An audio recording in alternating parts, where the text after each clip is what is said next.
ସାଙ୍ଗମାନେ ମୁଁ ଆଜି ଆପଣମାନଙ୍କୁ ଗୋଟିଏ ଏମିତି କଥା କହିବାକୁ ଚାହୁଁଛି ଯାହା ଶୁଣିଲା ପରେ ନା ଆପଣଙ୍କୁ ଲାଗିବ ସତରେ ଆପଣଙ୍କ ସହିତ ଏସବୁ ଜିନିଷ ଘଟୁଛି।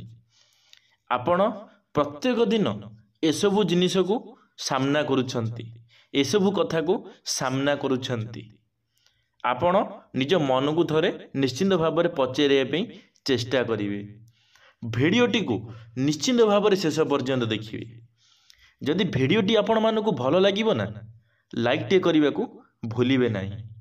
କମେଣ୍ଟ ମାଧ୍ୟମରେ ନିଶ୍ଚିନ୍ତ ଭାବରେ ଆପଣମାନଙ୍କର ମତାମତ ରଖିବେ, ମୋତେ ନିଶ୍ଚିନ୍ତ ଭାବରେ ଜଣାଇବେ ମୁଁ ଯାହା ବି କହିଛି ଠିକ୍ କହିଛି କି ଭୁଲ କହିଛି। ଚାଲନ୍ତୁ ଆଜିର ଭିଡ଼ିଓଟି ଆରମ୍ଭ କରିବା। ହାଇ ଫ୍ରେଣ୍ଡସ୍, ଜୟ ଜଗନ୍ନାଥ। ମୁଁ ଆପଣମାନଙ୍କୁ ସ୍ୱାଗତ କରୁଛି ଟକିଂ ୱାର୍ଲ୍ଡ ୟୁଟ୍ୟୁବ୍ ଚ୍ୟାନେଲକୁ। ମୁଁ ଆଶା କରୁଛି ପ୍ରଭୁ ଜଗନ୍ନାଥଙ୍କ କୃପାରୁ ଆପଣମାନେ ଭଲରେ ଥିବେ, ଖୁସିରେ ଥିବେ। ଚାଲନ୍ତୁ ଆଜିର ଭିଡ଼ିଓଟି ଆରମ୍ଭ କରିବା। ସାଙ୍ଗମାନେ, ଯେତେବେଳେ ଗୋଟିଏ ଘରେ ଗୋଟିଏ ପୁଅ ଜନ୍ମ ନେଇଥାଏ, ସେତେବେଳେ ପରିବାର ଲୋକ ବହୁତ ଖୁସି ହୋଇଥାନ୍ତି। ସେ ମନରେ ଭାବିଥାନ୍ତି କି ଆମର ଗୋଟିଏ ପୁଅ ଜନ୍ମ ହେଲାଣି, ସେ ଭବିଷ୍ୟତରେ ଆମ ଦୁଃଖ ସୁଖର ସାଥୀ ହେବ, ଆମକୁ ରୋଜଗାର କରି ଆମକୁ ପୋଷିବ, ଆମକୁ ଭଲରେ ରଖିବ, ଖୁସିରେ ରଖିବ। ଏମିତି କିଛି ପରିବାର ଲୋକ ଭାବିଥାନ୍ତି।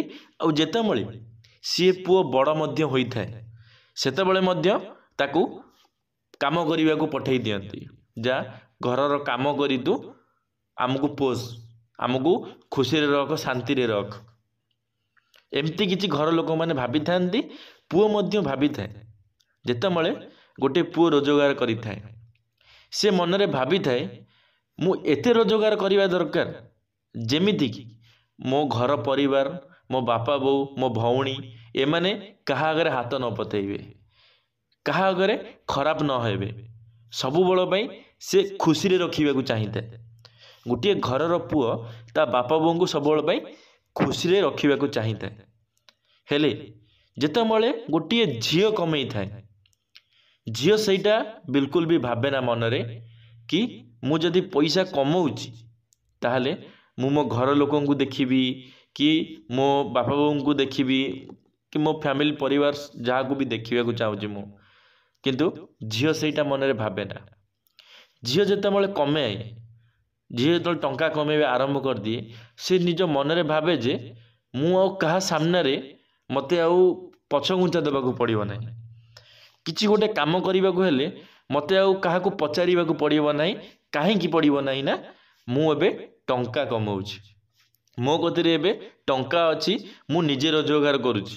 ଏମିତି କିଛି ଝିଅ ଗୋଟେ ଭାବିଥାଏ। ହେଲେ ପୁଅ ଗୋଟେ ଅଲଗା ଭାବିଥାଏ, ପୁରା ଭିନ୍ନ ଭାବିଥାଏ। ସେ ସବୁବେଳ ପାଇଁ ଭାବିଥାଏ ମନରେ କେମିତି ମୁଁ ନିଜେ ଖୁସିରେ ରହି ମୋ ପରିବାରକୁ, ମୋ ସ୍ତ୍ରୀ ହଉ, କି ମୋ ବାପା ବୋଉ ହୁଅନ୍ତୁ, କି ମୋ ଭଉଣୀ ହୁଅନ୍ତୁ, କି ମୋ ଭାଇ, ସାନ ଭାଇ ବି ହଉ, ମୁଁ ସେମାନଙ୍କୁ କେମିତି ଖୁସିରେ ରଖିପାରିବି। ଏମିତି କିଛି ଗୋଟିଏ ପୁଅ ମନରେ ଭାବିଥାଏ। ହେଲେ ଝିଅ ପୁରା ଭିନ୍ନ ଭାବିଥାଏ। ଝିଅ କେବେ ବି ହେଲେ, କେବେ ବି ତା ମନରେ ଏକଥା ଭାବିନଥାଏ ଯେ କି ନା, ମୁଁ ରୋଜଗାର କରୁଛି ମାନେ ମୁଁ ମୋ ପରିବାରକୁ ଆଗେ ଦେଖିବି। ମୁଁ ନିଜେ ପଛେ ଯେତେ କଷ୍ଟରେ ରହେ, ମୁଁ ମୋ ପରିବାରକୁ ଆଗେ ଦେଖିବି।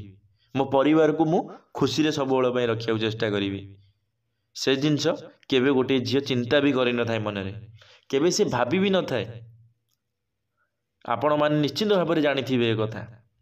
କେବେ ଗୋଟିଏ ଝିଅ କେବେ ବି ମନରେ ଭାବିନଥାଏ କି ଯଦି ମୁଁ ଆଜି ରୋଜଗାର କରୁଛି ତାହେଲେ ମୁଁ ମୋ ବାପା ମାଆଙ୍କ ପାଇଁ କରୁଛି, ମୁଁ ମୋ ବାପାଙ୍କୁ ଖୁସି ରଖିବା ପାଇଁ କରୁଛି। ଗୋଟିଏ ଝିଅକୁ କେବେ ଆପଣମାନେ ପଚାରିକିରି ଦେଖିଦେବେ, କେବେ ଗୋଟିଏ ଝିଅ କହିବନି କି ମୋ ବାପା ମାଆଙ୍କୁ ଖୁସି ରଖିବା ପାଇଁ ମୁଁ ଆଜି ରୋଜଗାର କରୁଛି। ଗୋଟିଏ ପୁଅକୁ ଆପଣମାନେ ପଚାରିକି ଦେଖିବେ, ସେ ପୁଅ ଆପଣଙ୍କ ଆଗରେ ଯଦି କାନ୍ଦି ନ ପକାଇବ ତାହେଲେ ଆପଣମାନେ ମୋତେ କହିବେ। ସେ ପୁଅ ସର୍ବପ୍ରଥମେ କାନ୍ଦି ପକାଇବ ଆପଣଙ୍କ ଆଗରେ। ସେ କ'ଣ ପାଇଁ ଖଟୁଛି, କାହା ପାଇଁ ସେ କାମ କରୁଛି, କାହା ପାଇଁ ସେ ଦିନ ରାତି ଏକ କରୁଛି। ଯେଉଁ ପୁଅ ଖାଇବାରେ ନଖରା କରୁଥିଲା, ଯେଉଁ ପୁଅ ଦିନ 9ଟା ବାଜି ଯାଉଥିଲା ତାର ଶୋଇକିରି ଉଠୁ ଉଠୁ, ଆଜି ସେଇ ପୁଅ ସକାଳ 6ଟାରୁ ଉଠି ନିଜର ନିତ୍ୟକର୍ମ ସାରି ରୋଷେଇବାସ କରି 8ଟା ବେଳକୁ କାମକୁ ଯାଉଛି। जो पुओ खाइबारे मु एइटा खाइबिनी सेइटा खाइबिनी भल जिनस मते करिकी दियो, जो पुओ ए जिनस भाबुथिला, जो पुओ सबु बेले कहूतिला मते आइंस करिकी दियो नहले मु खाइबिनी, से पुओ आजी निज मेस रे कम पैसा आसियो बेली मासकू खाइबा खर्च टिके कम आसीबो बेली से पुओ आजी भात सहित खटा चकड़ी खाई दउछि, लंका लुण लगेगी खाई जाउछि। कौन पाई खाउछि, कहा पाई एते किछि से निज सैक्रिफाइस करुछि, कहा पाई से एते किछि करिकी दे ये करुछि। पुराना कपड़ा घर लोकन को नुआ दब, निजे पिंधिब पुराना कपड़ा। सबू गाँव रे जेतिक पूजा पर्वाणी हो समस्त पैसा पठेब, समस्त को कहब नुआ आनिके पिंध, हेले निजे केबे पचारिच कि ता निज पई से कौन करिछि न करिछि, ता निज पई से नुआ ड्रेस करिछि कि न करिछि केबे पचारिच? केबे आजिकालीर घर लोक माने पचारि नथिबे, बहुत कम पचारि नथिबे नुह, बहुत कम पचारि थिबे। हेले गोटे पुओ ता कतिरे टंका नथिबो, से किंतु घर लोक आगे मिछरे कहिथिबो कि हाँ मो गतिरे अछि, मु आनिछि मोर पिंधिबा पे, एमती किछि गोटे घर लोकंकु से कहि देई थाए। काहेकि कहि देई थाए, कौन पाई तार जो पिलार एते शौक थिला घरे कौन सी पूजा पर्व हेले जिद्दी करूथिला मो पाई नुआ ड्रेस आण, से पिला काई गोटे हल ड्रेस को दी दी वर्ष तीन तीन वर्ष जाके पिंधिकी रहउछि। कौन पाई करूछि, टंका टाइर भी से हिसाब रखुछि, टंका टाइ भी से बंचै रखिबा चेष्टा करुछि। कौन पाई ये सब जिनस से करुछि, काहेकि ना भविष्यत रे केही ता बापा बो को आंगुठी उठै न कहि दियंतु, ताकू केही जने आंगुठी उठै न कहि दियंतु कि बापा माँ एते कष्ट करी तते एते बड़ कले, तो पछरे एते टंका खर्च कले, हेले तू तो बापा बो को अनैलु नाही, सेथिपाई से लोकंक आगे खराब हेबाकू चाहू नाही। हेले सही जगह रे गोटे झियो जदि आसुची ना, गोटे झियो ता निज कथा आगे देखुची, निजे आगे निजर केमिति भल पिंधिब भल खाइब से जिनस को से देखुची, केमिति टिके भल जिनस लगेले टिके भल देखा जीवो से सब जिनस को गोटे झियो देखि थाए। हेले झियो केबे भाबी न थाए कि गाँ रे मो बापा बो केमिति अछंती, मो बापा बो कौन करूछंती, कौन खाउछंती, केते कष्ट रे अछंती, एमती किछि भाबी थांती। आजिकाली रो जो झियो माने आजिकाली जो जौतुक नहीं की जाउछंती, जौतुक तो झियो माने नहीं की जाय थांती, जौतुक नहीं जीवा पई झियो मानू को शरम लगी थाए। हेले गोटे पुओ को जौतुक दबा पई जो धार उधार दो करजरे से आनिकी देई थाए, तांको आगे कथबार्ता करने गोटे पुओ को खराब लगी थाए। गोटे पुओ जेतेबेले काठरू उधार मागी थाए, काहाकू टंका मागी थाए कि मो भौणीर बाहागर मते किछि टंका दियो, मु मो भौणी बाहागर को ताकू जिनस देवी। गोटे झील को सब पई खराब लगी थाए, मु एते जिनस नहीं केमिति जीवी, हेले गोटे पुओ को दबा पई खराब लगी न थाए। गोटे पुओ को जहा द्वारा से उधार आनी थाए, जहा थारू से टंका धार आनी थाए, सेमानंग आगरे छिड़ा को गोटे पुओ को खराब लगी थाए, गोटे बापा को खराब लगी थाए। गोटे बापा गोटे पुओ कांध उपर सब भार नदी देई थाए, बापा जाने ना पुओ कोउठु आनी दउची केमिति करिकी दउची, काहेकि ना बापा करिछि हम पई, आमे कहूनु कि मो बापा करि नै मो पई। आजिकालीर बापा माने करू नाहांती, बापा करुछि, हेले गोटे समय जेतेबेले बापार भी रोजगार करिवार समय आसी जाई थाए, रोजगार छाड़ीबार बा रोजगार बापा न करि थाए, जो समय वयस्क वृद्ध समय रे सेतेबेले गोटे पुओ ही पूरा घर को संभाली थाए। गोटे भौणीर जदि मैरेज करि थाए ना गोटे पुओ, केते टंका खर्च आपण माने बहुत भाबरे जानिथिबे। टोटाली सबु खर्च गोटे पुओ ही उठेई थाए, गोटे पुओ ही जानी थाए कोउठु आसिला पैसा, केमिति कोन हैला, केमिति बाहागर हैला, गोटे पुओ ही जानी थाए।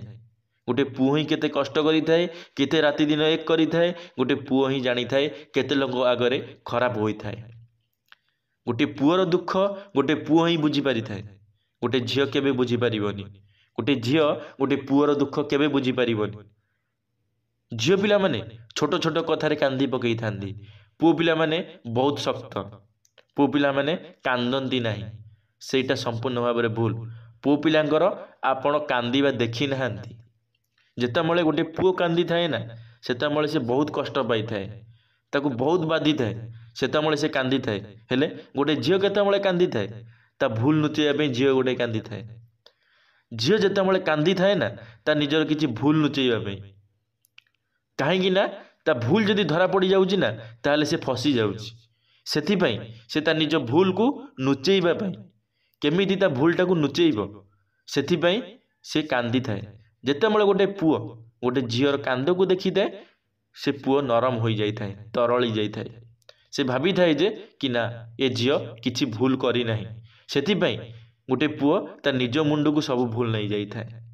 ହେଲେ ସେ ଜିନିଷ ଗୋଟେ ପୁଅ ଭାବେ ନା କି ଏ ଝିଅ ମୋ ସାଙ୍ଗରେ କ'ଣ କରୁଛି, ଏ ଝିଅ ମୋ ଆଗରେ କାନ୍ଦୁଛି କ'ଣ ପାଇଁ।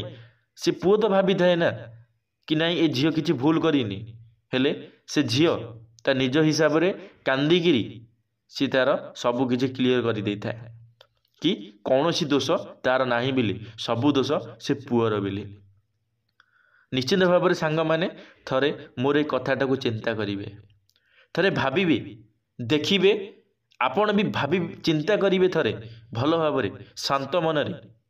ମୁଁ ଯାହା ବି କହିଲି ଆପଣଙ୍କ ସହିତ ସେସବୁ ଜିନିଷ ଘଟିଛି ନା ଘଟି ନାହିଁ? ନିଶ୍ଚିତ ଭାବରେ ଆପଣଙ୍କ ସହିତ ଘଟିଥିବ। ଆପଣଙ୍କ ଦୁଃଖକୁ ଦେଖିବାକୁ ଏଠି କେହି ନାହାନ୍ତି, ଆପଣଙ୍କ ସୁଖ ଦେଖିବାକୁ ସମସ୍ତେ ଅଛନ୍ତି।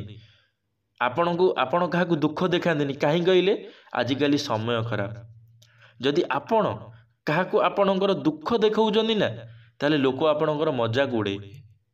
ଲୋକ ଭାବିବେ କାନ୍ଦୁଛି, ପାରୁନାହିଁ, ସହିପାରୁନାହିଁ, କାନ୍ଦୁଛି। ଲୋକମାନେ ତୁମର ଏମିତି ମଜାକ ଉଡ଼େଇବେ। ଲୋକମାନେ ତୁମକୁ କେବେ ସାହାଯ୍ୟ କରିବେନି। ଲୋକମାନେ ତୁମ ଗୋଡ଼ ଟାଣିବାକୁ ଭଲ ଶିଖିଛନ୍ତି। ତୁମେ ଗୋଟେ କ'ଣ କରିକି ଦେଖ, ଲୋକମାନେ ଯଦି ତୁମ ଗୋଡ଼ ନ ଟାଣିବେ ତାହେଲେ ମୋତେ କହିବ। ହେଲେ ଲୋକମାନେ ତୁମକୁ କେବେ ସପୋର୍ଟ କରିବେନି କି ଟିକେ ଉପରକୁ ଯା, ଟିକେ ଅଧିକ କମା, ଟିକେ ଭଲ କିଛି କର। କେବେ ଲୋକ ଏସବୁ ଜିନିଷ କରିବେ ନାହିଁ। ଲୋକମାନେ ସବୁବେଳେ ପାଇଁ ତୁମକୁ ପଛକୁ ଟାଣିଥାନ୍ତି। କୌଣସି ଲୋକ ଆଜିକାଲି ଆଗକୁ ତୁମକୁ କେବେ କହିବେ ନାହିଁ କି ଭାଇ ତୁ ଆଗକୁ ଯା, 2 ପଇସା ଅଧିକ କମା। ଧନ୍ୟବାଦ ସାଙ୍ଗମାନେ, ଭିଡ଼ିଓଟି ଶେଷ ପର୍ଯ୍ୟନ୍ତ ଦେଖିଥିବାରୁ ଆପଣମାନଙ୍କୁ ଅଶେଷ ଅଶେଷ ଧନ୍ୟବାଦ। ଯଦି ଭିଡ଼ିଓରୁ କିଛି ବି ବୁଝିପାରିଲେ ତାହେଲେ ସାଙ୍ଗମାନଙ୍କ ମଧ୍ୟରେ ନିଶ୍ଚିତ ଭାବରେ ସେୟାର କରିବେ। ଯଦି ଆପଣମାନେ ଆମ ଟକିଂ ଅଲ୍ ୟୁଟ୍ୟୁବ୍ ଚ୍ୟାନେଲରେ ପ୍ରଥମ ଥର ପାଇଁ ଆମ ଟକିଂ ଅଲ୍ ୟୁଟ୍ୟୁବ୍ ଚ୍ୟାନେଲକୁ ସବସ୍କ୍ରାଇବ୍ କରିବେ, ବେଲ୍ ଆଇକନ୍କୁ ଅଲ୍ରେ କ୍ଲିକ୍ କରିବେ। କାରଣ ଆମ ଚ୍ୟାନେଲରେ ଯେବେ କିଛି ନୂଆ ମୋଟିଭେସନାଲ୍ ଭିଡ଼ିଓ ଛଡ଼ାଯିବ ଆପଣମାନେ ସର୍ବପ୍ରଥମେ ଦେଖିପାରିବେ। ଭିଡ଼ିଓଟିକୁ ସେୟାର ନିଶ୍ଚିତ କରିବେ, ଲାଇକ୍ କରିବାକୁ ଭୁଲିବେ ନାହିଁ। କମେଣ୍ଟ ମାଧ୍ୟମରେ ନିଶ୍ଚିତ ଭାବରେ ଆପଣମାନଙ୍କର ମତାମତ ରଖିବେ। ଧନ୍ୟବାଦ। ଜୟ ଜଗନ୍ନାଥ, ଜୟ ଶ୍ରୀକୃଷ୍ଣ।